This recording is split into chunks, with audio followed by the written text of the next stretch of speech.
तुमचा माइंडसेटच मुळात दळीदरी माइंडसेट असेल की सगळंच मला खायचंय, तर मग येणार पण लिमिटेड आहे जितकं तुमचं पोट भरू शकेल. पण हेच लोक असं नाही हे विचार करत की बाबा मी अजून एक माणूस लावून मग समजा 30,000 त्याला दिले मग आपलं काम कमी होईल. पण ते असा विचार करतात की बाबा त्याला 30,000 देण्यापेक्षा ते 30,000 मीच ठेवतो आणि मीच काम करतो. हा व्यवसायामधला सगळ्यात चुकीचा फॅक्टर आहे की सगळंच मी करेन.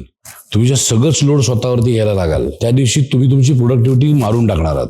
की लग्न घरात पार पाडण्यासाठी फक्त ज्याचं लग्न आहे तोच फक्त काम नाही करत, आई वडील इन्व्हॉल्व होतात, नातेवाईक इन्व्हॉल्व होतात, बाकीचे मित्रमैत्रिणी इन्व्हॉल्व होतात, तेव्हा प्रत्येकामध्ये कामं डिवाइड केली जातात, तेव्हा ते लग्न चांगलं दिसतं. सो व्यवसाय लग्न समारंभ सेम आहे.